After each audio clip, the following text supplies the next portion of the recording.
Hey, what's going on, everybody? Chris Meaney here of FTN. I'm going to share 10 undervalued players to target late in your fantasy hockey draft. Some of these players are going a little bit earlier than super late, but I feel like there's certainly value. The one thing I will say about fantasy hockey is know your settings, understand the setting format. Every league is different. Some people still play with plus minus, some people play with just points, assists, and goals. Players like, say, Mitch Marner, right? Good target. Players, assists, goals. Not so much if you are counting leagues with like shots and hits and blocks. You'd be surprised. Some players like JT Miller versus Mitch Marner. You may think, hey, Marner all day. JT Miller is 3-4 times the fantasy hockey player in bangers leagues with shots and hits and faceoffs and penalty minutes and all those things. So understand your scoring settings. And before we get going here, the Fantasy Hockey Draft Kit is live over at ftnfantasy.com, and it's absolutely free. It has rankings. They will be updated weekly. You will have weekly waiver wire articles over at FTN Fantasy. We have breakouts. We have bounce backs. We have undervalued players, sleepers. We have an NHL betting guide rolling through all of the teams, where I feel like they'll finish in the standings, and my favorite bets regarding those teams, win totals, future awards, player props. It's all there for you, and everything is free. And again, I'll be with you guys throughout the entire season. So I have a link inside the description of this video. Some people have asked for some video content, so here we are. Dango Batselli will return.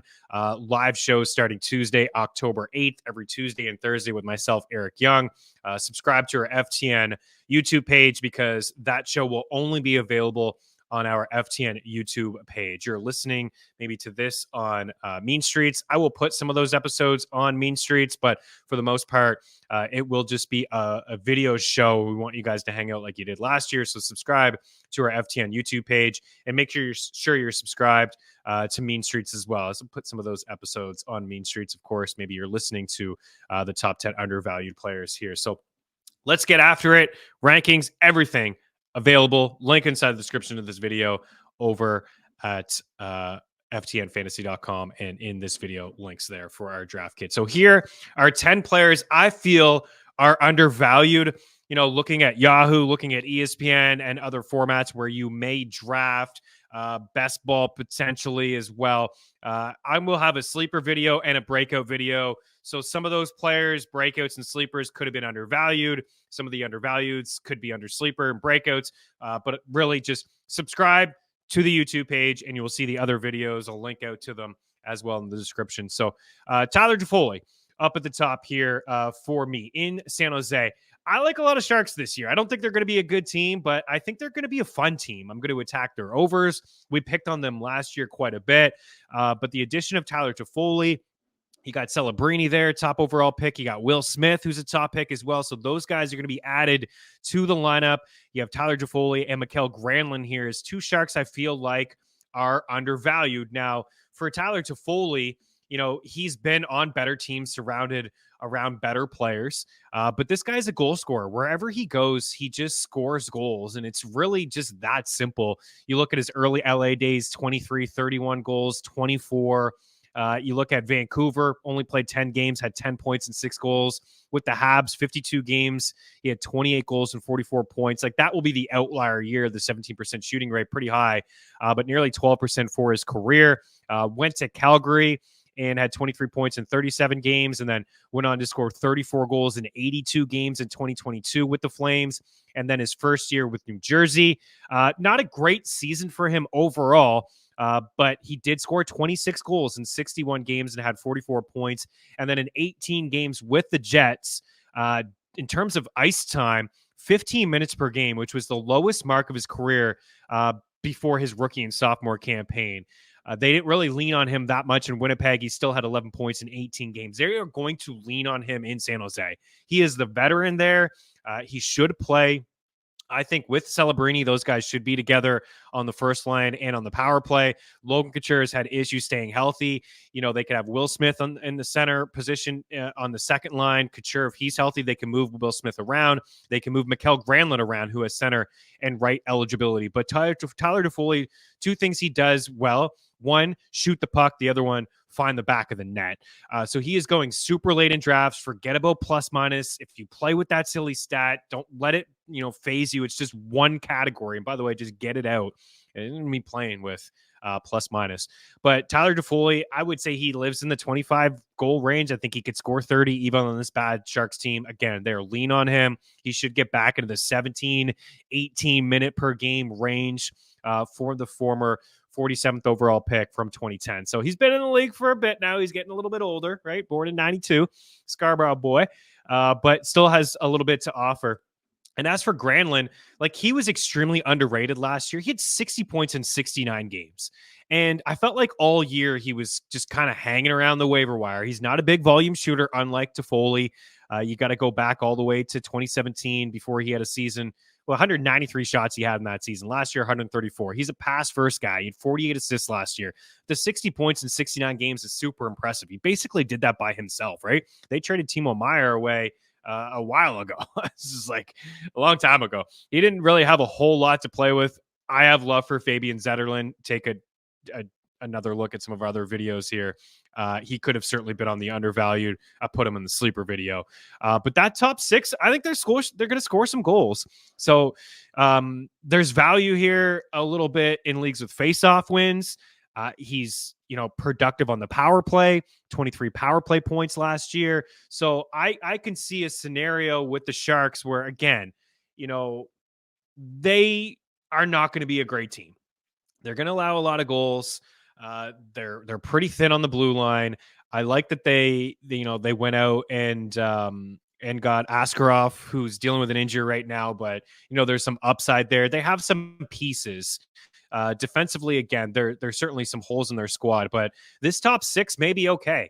Like a Granlund, Celebrini, Toffoli, an Eklund, Will Smith, Zetterlund.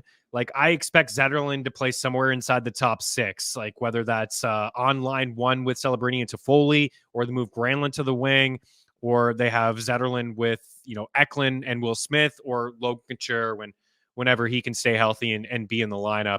Venberg's a guy that, he's not a fantasy guy, but, acquiring Venberg and Goudreau is just like, it helps their bottom six out a little bit. So again, I don't think they're going to be a great team, but I think there's value in some of these bad teams, the Ducks included.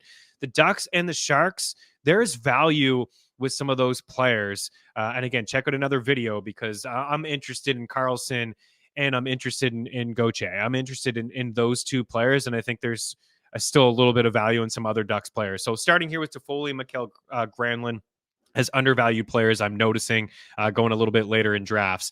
The other guy here that we'll get to next is Jake DeBrusk. Jake DeBrusk now in Vancouver. And I think this is a good get for the Canucks because I thought Elias Pettersson was just essentially playing by himself all year long. It was just him and nobody else. We knew Besser and Brock Besser and JT Miller were great. That's a duo that's, should be good again this season. Maybe a little bit of regression across the board from the Canucks. A lot of players had career years for them, and Demko is certainly questionable to start. There's no timetable for him. I'd just cross him off my list and draft in any goalies that are already hurt. But Jake DeBrusk, despite a down year last year, at least 19 goals in 5 of the past 6 seasons, 25 plus in 3 seasons. He was bounced around from line 1, 2, and 3 over the past couple years in Boston, but he should be locked into the top 6 role in Vancouver. I think he'll play with Elias Pettersson on the first line. I think he'll crack PP1. I think he'll get power play opportunities as well. So he's a bit of a volume shooter. And he throws his body around as well. 200 plus hits and nearly 200 plus hits and shots like combined over the past couple of years for Jake DeBrusk. So he can chip in a little bit with some shots and some hits. And I think this is a better situation for him. I really do. Like, he was never really getting power play one time in Boston. And like I said, sometimes moving up and down the lineup. We did see him a couple years ago have a good season when he was playing with Marchand and Bergeron. But last year, was mostly like kind of second line duties there, where Pasternak was getting a lot of the attention, especially on the power play. So I think a change of scenery is good here for DeBrusk. I think it was a good get by the Vancouver Canucks. Gabriel Velarde, we were in on him last year. He suffered the injury early on. But he was very solid last year for the Jets, his first full season with Winnipeg, and he only played 47 games, but he had 36 points and 22 goals. So hopefully he can stay healthy. He played a career high 17 minutes per game. He notched a career high 14 points on the power play, 9 goals. So he was very, very decent when he was active. He just couldn't stay in the lineup, and he had issues. He really has had issues staying healthy over the course of his career, but the price is cheap. We've yet to see the ceiling, and so he is undervalued. I'm worried about the Jets. Hellebuck is solid. He could regress a little bit. They're still going to have some issues scoring goals after like Scheifele and Connor and Perfetti and Velarde. There's really not a whole lot on the Winnipeg side, but I do like Velarde there as an undervalued player. The other guy is Tyler Bertuzzi, right? Some moments, I thought he was going to have a better season with Toronto than he had. 21 goals and 43 points. It's just okay. He had 2 back-to-back 21-goal campaigns with the Red Wings in 2018 and 2019. He scored 30 with Detroit in 2021. In Boston, some moments as well, but not super consistent with the Bruins or the Leafs. Now he's with Chicago, and he should get back up into the 18, 19 minute per game range. With the Leafs 16 minutes, his final season with Detroit 16 minutes, 21 games he played with the Bruins 16 minutes. So I would say he plays with Connor Bedard on that top line. I would say like he's there with Bedard. Could see Taylor Hall up there. Could see Teuvo Teravainen up there as well. Bertuzzi can throw his body around. Career high 98 hits last year. If you're playing in leagues with penalty minutes, 53, 160 shots. I'd say he lives in the 200 shot range, and he could have a career year. He could have 60 plus points. He could score 30 goals playing next to Bedard. He should have a career year in terms of power play points as well. Only 6 power play points with the Leafs. He wasn't getting top power play time with those loaded forwards in Toronto. So Bertuzzi definitely undervalued. Pierre-Luc Dubois, kind of like a laughing stock here for us at Dangle Betselli and Mean Streets as well. Listen, LA just wasn't the fit for him, right? 15 minutes per game is what he played in LA. You go to those 2 seasons he had in Winnipeg where he scored 28 and 27 goals and he had 60 and 63 points. He played 1855 and 1827. Those are career high for him numbers. He's going to be back up into that range. I get LA was interested, but at the same time, they were kind of set at center with Kopitar and Philip Deneau. So, there weren't too many moments where PLD was playing inside the top 6. It was like a 3rd line center, 4th line center, second power play duties. He had 8 power play points, 8. I go back to Winnipeg, 15 power play goals, 19 power play points, and 60 points in 81 games, 1855 per game. 2022-23, his final season with the Jets, he had 11 power play goals and 23 power play points. He had over 200 shots in each of those seasons. He had 112 hits in one season. So he's a guy that can actually touch a lot of categories. And Washington's starving for players. TJ Oshie already hurt. Backstrom, right? Gone. So Strome, center 1, Ovechkin, opportunity for PLD to get some serious minutes with the Washington Capitals. Andrew Mangiapane now is with Winnipeg or with Washington as well. So you could see some sort of Ovechkin, Strome, Wilson, PLD, Andrew Mangiapane, Connor McMichael potentially. So PLD is just going to go back to playing 17 plus minutes a game. I think he will get, opportunity on the top power play. We know Ovechkin's going to play the full 2 minutes, so he'll get some time with Ovi, whether it's 5-5 here and there or on the power play. I'm not the biggest fan of Pierre-Luc Dubois, but I do believe he has 25 goal potential, and he's getting undrafted. So I think he's somebody we're going to be talking about in the fantasy hockey game. Mike Matheson, the other guy here, you guys know last year I felt like he was undervalued, and he finished as a top 10 fantasy hockey defenseman. I think he's a top 10 guy again. I really do.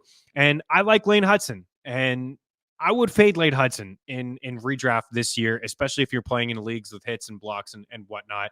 I think he's going to have I think he's a very fine player, and he's going to help Montreal's power play. But I think Matheson still owns that first unit.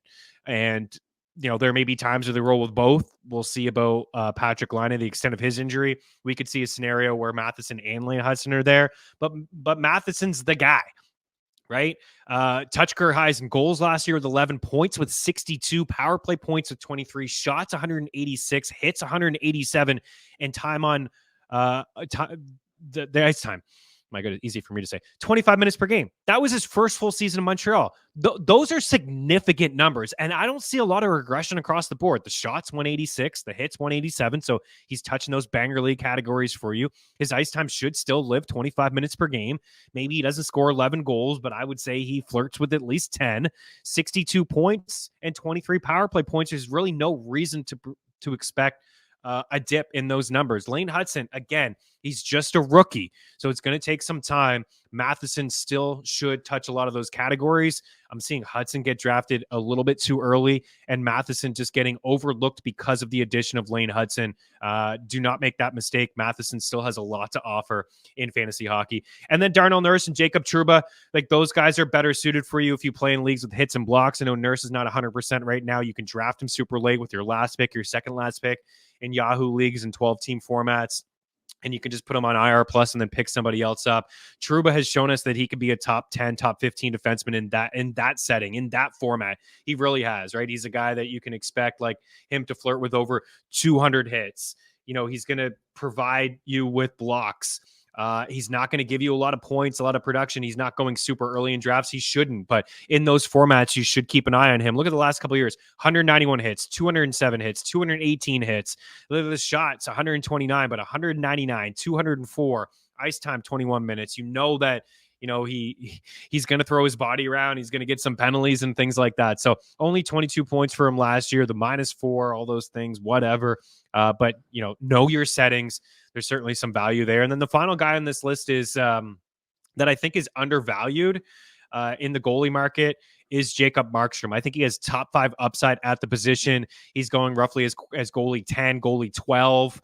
The Devils, this is exactly what they needed. They haven't been able to buy a save over the past couple of years. Last year in particular, Dougie Hamilton is back this season. So you think that they're more sound defensively, a new coach in town as well. So I like Jacob Markstrom, and I think, again, he has top 5 upside at the position. You know, Samuel Montembeault, I think, is undervalued, but it is the Habs, and you know that certainly is going to be better production if you draft Jacob Markstrom and the Devils.